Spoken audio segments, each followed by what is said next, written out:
Hello everyone, MarsW13 here with a Vegas restaurant review, and today we have a lunch reservation for noon sharp at Hell's Kitchen just outside Caesar's Palace, and named after the long-running competition series on Fox, hosted by none other than celebrity chef Gordon Ramsay, which essentially pits line cooks split into red and blue teams against each other, with the prize typically being an executive chef position at one of Chef Ramsay's restaurants, focusing more and more on Las Vegas in recent seasons.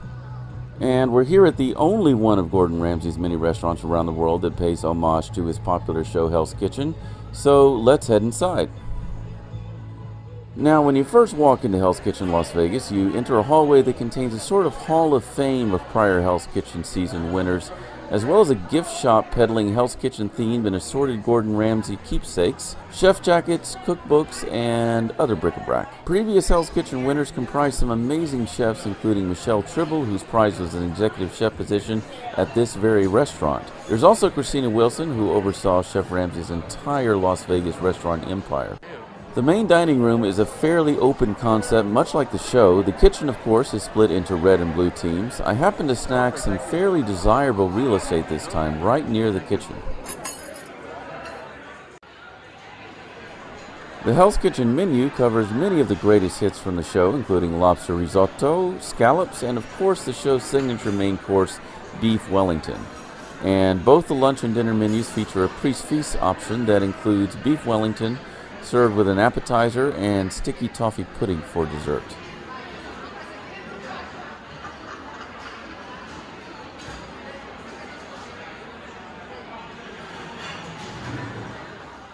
The restaurant is faithful to the show in every way, which some may find a bit corny, but for fans of the series, every aspect of the theming will be quite welcome, including the embroidered napkins.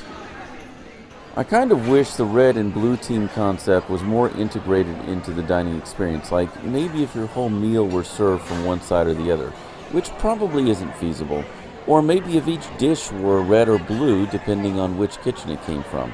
But regardless, the red and blue exhibition kitchens make for a lively and entertaining lunch. I ordered the priest feast menu with wine pairing, and the first wine of the afternoon was a Marsanne from Australia, I believe. It was somewhat minerally, but also more fruit-forward than expected, with some sour apple on the nose. It tasted a bit like unoaked Chardonnay mixed with a dry Sauvignon Blanc.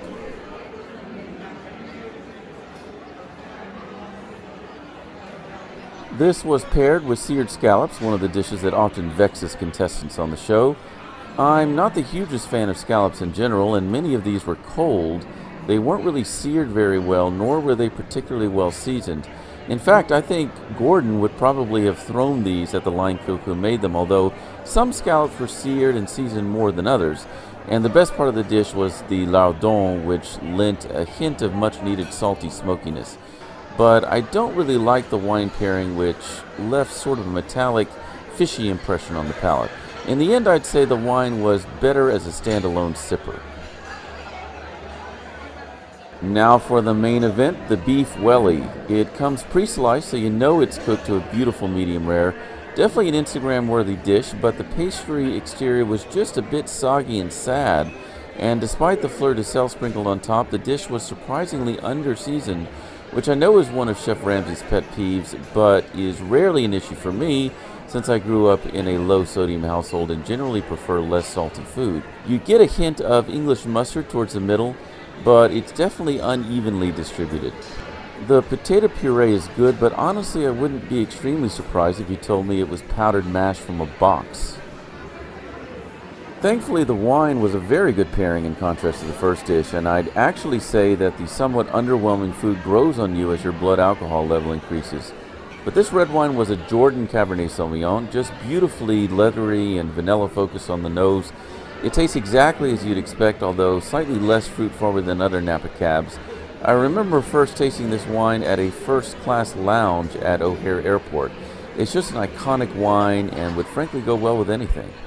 And that's all I can really say about the main course. Beef Wellington isn't for everyone, but I promise you it can be among my favorites. This particular one just wasn't up to par preparation-wise, lacking seasoning and refinement. And this Welsh bottled water, by the way, which was nice and cold, is quite minerally, more basic than acidic, and I highly recommend it. Now, you don't hear much about sticky toffee pudding on the Hell's Kitchen show, but it is of course a classic British dessert, and at least in the States there is great variation in the preparation of this dish, and this one is absolutely delectably perfect. It's got an almost lava cake-like consistency, and despite being such a generous portion, it's not so overly sweet as to provoke some sort of diabetic shock. The addition of the dulce de leche ice cream is quite a sublime touch, given the buttery, caramelly notes of the beautifully spongy pudding itself.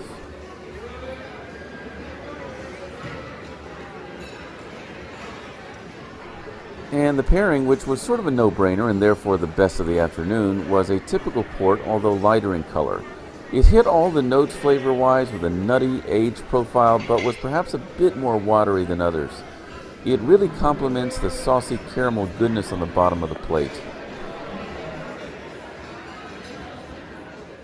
So what did I think? Well, I think the food quality has declined a bit since the grand opening a few years ago. Hell's Kitchen at Caesars is still among the hardest reservations in town, with seating selling out months in advance, and the ambiance and kitsch make this an absolute must visit for die-hard or even casual fans of the show, because everyone knows Gordon Ramsay.